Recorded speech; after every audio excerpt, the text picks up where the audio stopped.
Mix fruit cake বানানোর জন্য আমি এখানে নিয়েছি ময়দা, আমুল দুধ, চিনির গুঁড়ো, ডিমের সাদা অংশ।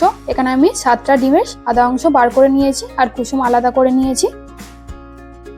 এখানে নিয়েছি বাটার, মোরব্বা, খেজুর, টুটি ফুটি, চোকো, কাজু, কিশমিশ, ভ্যানিলা এসেন্স আর নিয়েছি বেকিং পাউডার। চলো এবার কেকের রেসিপি শুরু করা যাক। প্রথমে আমি ইন্ডাকশন অন করে কড়াই বসিয়ে দিয়েছি। তাতে আমি 500 ml লিকুইড দুধ ব্যবহার করছি। যেহেতু আমার কাছে লিকুইড দুধ ছিল সেই জন্য আমুল দুধের ব্যবহার আমি করিনি। আপনাদের কাছে লিকুইড দুধ না থাকলে আমুল দুধের ব্যবহার করতে পারেন। আর দিয়ে দেবো 50 গ্রাম বাটার।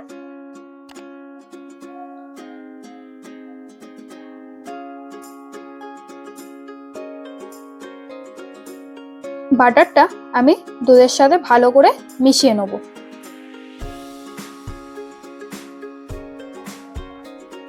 যতক্ষণ পর্যন্ত বাটারটা দুধের সাথে না মিশে যায় ততক্ষণ পর্যন্ত নাড়াচাড়া করতে থাকবো।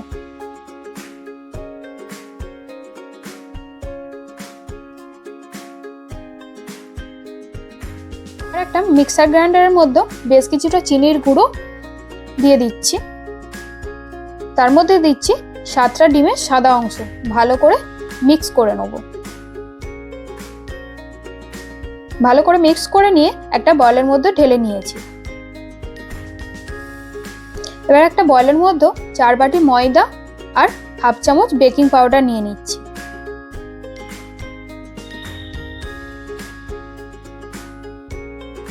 এবার যে ডিমের কুসুমগুলো আমি আলাদা করে রেখেছিলাম সেটা ময়দার মধ্যে দিয়ে দেবো। ময়দার সাথে ভালো করে মিশিয়ে নেব। এরপর যে ডিমের সাদা অংশ আর চিনির মিশ্রণটা করে রেখেছিলাম অল্প অল্প ময়দার মধ্যে দিয়ে দিচ্ছি। ভালো করে ফেটিয়ে নেব। ভালো করে ফেটিয়ে নিয়েছি। এবার বাটার আর দুধের যে মিশ্রণটা করা হয়েছিল সেটা অল্প অল্প করে ওই বাটারের মধ্যে দিয়ে দেবো। ভালো করে ব্যাটার রেডি করে নিয়ে ওর মধ্যে দিয়ে দিচ্ছি টুটি ফুটি, চোকো,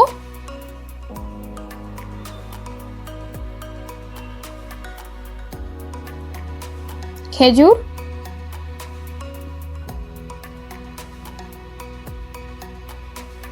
কিশমিশ, কাজু আর দিচ্ছে মোরব্বা।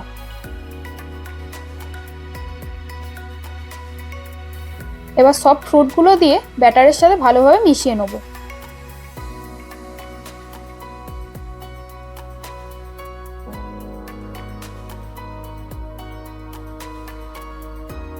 ভালোভাবে মিশিয়ে নিয়েছি।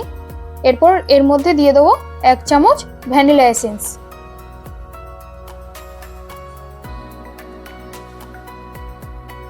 এসেন্সের সাহায্যে ভালো করে মিশিয়ে নেব। এরপর আমি এখানে 3টে কেকের ধাঁচ নিয়েছি। তার মধ্যে আমি বাটার লাগিয়ে নেব।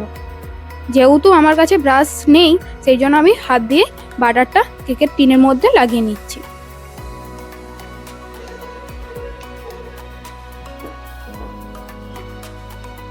ভালো করে লাগিয়ে নিয়েছি। এরপর ওই ব্যাটারটা কেকের টিনের মধ্যে ঢেলে দেবো।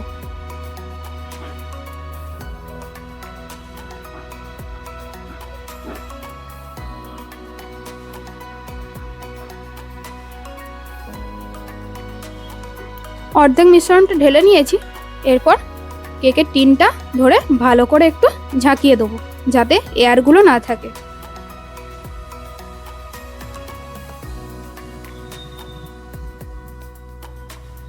এরপর কিছু ফ্রুট দিয়ে ভালো করে সাজিয়ে নেব।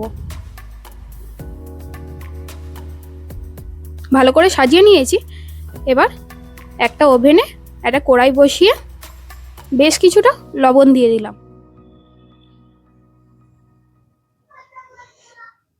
লবণটা গরম করে নেব।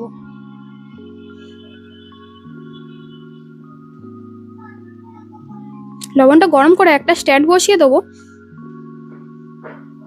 এরপর কেকের ধাঁচটা ওই স্ট্যান্ডের ওপর বসিয়ে ঢাকা দিয়ে দেবো।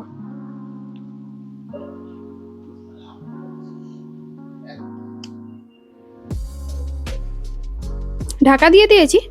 এবার 40 মিনিট লো ফ্লেমে হতে দেবো। ফিরে আসছি 40 মিনিট পর। 40 মিনিট পর ফিরে এলাম। এবার একটা কাঠির সাহায্যে দেখে নেবো কেকটা ঠিক মতো রেডি হয়ে গেছে কিনা। দেখতেই পাচ্ছেন কাঠির গায়ে একদমই কিছু লেগে নেই। তো আমার কেক একদম রেডি হয়ে গেছে। এবার কিছুক্ষণ ঠান্ডা করে নেব। দেখতেই পাচ্ছেন কতটা সুন্দর দেখতে হয়েছে। আপনারাও এভাবে বাড়িতে বানিয়ে নিতে পারেন। কতটা স্পঞ্জি হয়েছে। আমার ভিডিও ভালো লাগলে লাইক ও সাবস্ক্রাইব করবেন।